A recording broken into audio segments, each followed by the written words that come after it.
We're going to talk about AI today. When generative AI systems can create artworks that win fine arts competitions, we have reached a point where bleeding edge technological experiments start seeping into the larger cultural conversation. And that conversation is mainly driven by voices of caution and dissent. It's the they took our jobs flavor of the day. If AI can fool art competition judges, the risk of many artistic occupations becoming obsolete is palpable, and the threat is real. Not only did the person entering an AI created image win the competition, but the judges confirmed that they'd have awarded the piece the winning title even if they had understood that it was AI generated. And that's the striking novelty here. Not that AI is getting better at doing what human artists have been doing. That's just technological progress.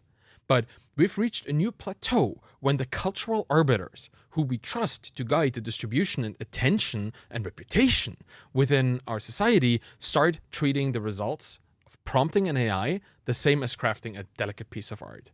And that's new, and it poses a few questions. Today I want to discuss the relationship between art, the artist, the audience, and the role and the necessity of intermediaries. So let's dive into the tension-filled world between art and artifice.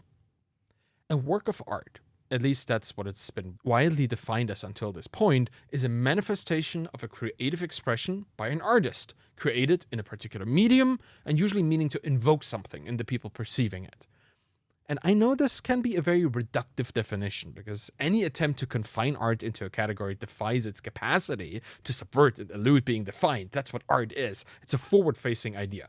However much we want to put it into a box, we'll find a way to come up with something novel that we can't grasp and boil down into a category. And with that perspective, it's easy to agree that AI-generated images, videos, and music are all legitimate artworks. After all, when computers hit the art scene, people willingly embrace the tools to create digital art, and its impact on our entertainment industry has been massive. We wouldn't have the immersive worlds of Middle-earth, for example, if it weren't for blending the beauty of our planet with digital tools that made the city of Minas Tirith come to life. In the past, we built models, the opening scene of The Muppets Christmas Carol comes to mind, and now we create them with 3D software. And yes, many artistic professions have changed their tools over time. Sid Mead, the concept artist for the original Blade Runner movie, created his visions of the 1982 sci-fi masterpiece as gouache paintings on canvas. And he did sketches for props and vehicles in pencil and ink and marker. The concept art for the 2017 sequel, Blade Runner 2049, was done almost exclusively in digital formats. From Photoshop to 3D modeling software, concept artists have been changing their medium completely. But that's the point. We draw on our Wacom digital boards. We create the models in Maya, Blender, and Unity. A digital matte painting artist pours months of work into a single scene. A person did this, using a tool to create their vision. An artist. So what makes AI-generated art so different? Well, it's the diffusion of the artist. No matter how many tools we use, easels, paintbrushes, Photoshop, or just chalk on a pavement, all art originates within the human being that wants to create it. Not so much for AI. A generative AI works like this. You give it a prompt, it spends some time generating visuals, and it checks how close they are to being adequately described by the prompt. And it then iterates over these images, trying to make them more and more accurate for a set amount of attempts. AI systems like this have been trained by the massive dataset of artworks of the past. They know that a lush green valley looks like that because they have seen thousands of them during their training phase, described in prompts. Now they try to come up with something that looks just like it. But they're not artists. AI systems don't discern, they score, they don't reflect, they just compare. With a generative AI system, there is no artist, just a prompt giver. And that person just won a fine arts competition. What irritates people so much with an AI artwork defeating a human-generated piece is that it breaks a few social rules that we've been taking for granted until now. We've always assumed that all art originated in an artist. As a result, interacting with a piece of art means engaging in a dialogue with the artist too.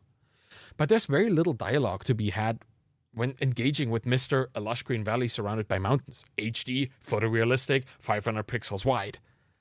Engaging with a prompt giver doesn't sound very enticing. So what happened here? Where did the artist go? The resulting piece is obviously art, as we knew it before, but the only person involved seems to be the person prompting the AI. The artist? Well, it could be found in the amalgamation of all the pieces of art that the AI derived its results from. Every artist who contributed to the body of work used to train the AI, they could be considered the originator of the new piece. And this opens a six-pack of Pandora's boxes. Do they all get credit? Should they be compensated if the artwork gets sold? Could they or their estates claim ownership of this? The thought of sorting this out alone is frightening. But what if the artist is the person offering the AI services? Should the developers, machine learning engineers, and inventors of algorithms like Stable Diffusion be considered the artists behind the creations of the machines? Or is it really the prompt giver? Is the person coming up with a bowl of fruit with a cat, ultra-realistic HD acrylic painting? Is that a worthy prospect for a conversation?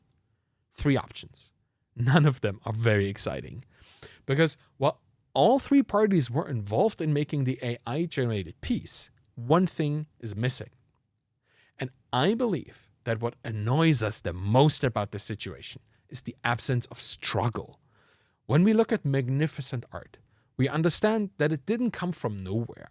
We know that the artists learned their craft for decades, building things that nobody ever saw until they reached their masterful level of skill and made the thing that we now get to enjoy. All of that is absent in generative art. Of course, it's still in there, in the millions of works that went into training the model. Still, it's hard to feel the decades of craftsmanship between the prompt giver formulating the idea and the 10 minutes or seconds it took the AI to iterate over promising candidates. It feels like cheating, and I understand how contemporary artists are concerned with this particular aspect of generative art. Just like computer-assisted bookkeeping made most bookkeepers obsolete, we're looking at a massive threat to today's budding artists. And if enough people are okay with AI-generated art and what it represents, we'll have a problem encouraging artists to strive for years to get anywhere close to the skill that a 10-word prompt can evoke today. It's a problem for our institutions as well. Many computer science professors at universities have to deal with an avalanche of AI-originated code turned in for assignments. The GitHub Copilot AI allows programmers to just describe what they want to see in their programs in English, and then the AI generates the appropriate computer code. And for a student, that's perfect. All they have to do is copy and paste the assignment and turn in whatever Copilot spits out.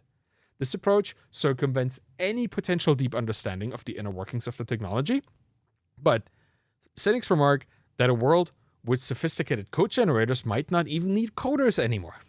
But even if programmers are going to be around for decades to come, the credentialing power of institutions that don't deal with AI-assisted cheating will decrease, and that's a problem for the educational sector in general.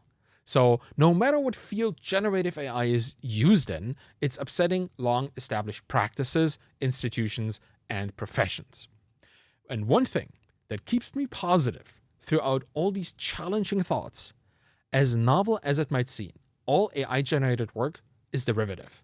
They have to be, because the algorithms that created them use models trained on existing works of art. This begs the question about the nature of art in general. After thousands of years of artists expressing their thoughts and sentiments, can there be anything original? Isn't all art derivative? Is it not, at the very least, a continuation of the artistic consumption of the individual artists?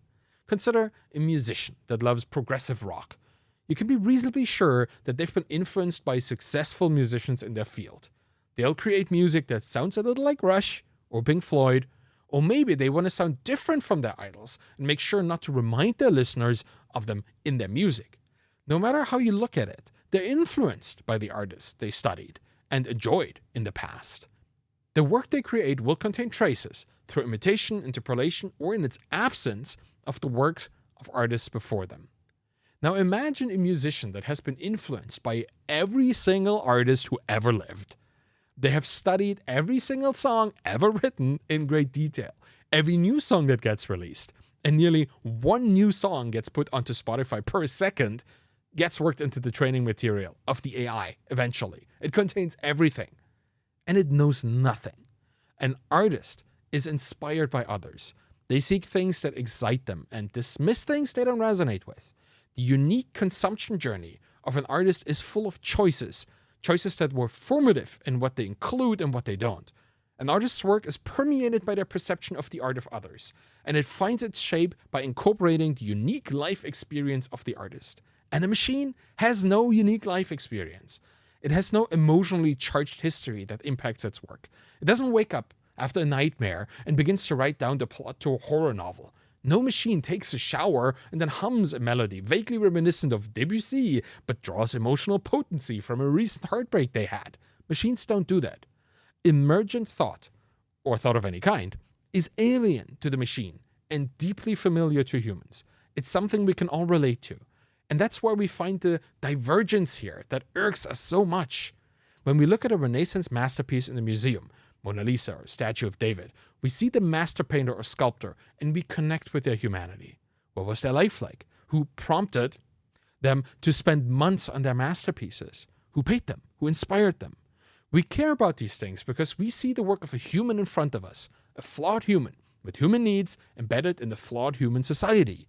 We see ourselves in them, and we find our thoughts and emotions in their work. Combine that with the struggle that we know that these artists went through as they crafted their artworks. How many unused sketches did it take? How much frustration did they build up just to release this final piece in the end? We are seeking connection in the catharsis of the artist. We project unto them our process of inner cleansing that we need for ourselves. We look at their work to see our own ambitions validated. And this all fizzles away when we compare prompted generative art to the works of human ingenuity. In a way, the AI itself is the artwork here. Few things can cause an eruption of public discourse as intense as the one that a single AI submission to a fine arts competition has triggered. And we already see the market reacting to the generative imagery trend in a way that's very typical of disruptive technologies. The value paradigm is shifting. People don't buy and sell generated artwork.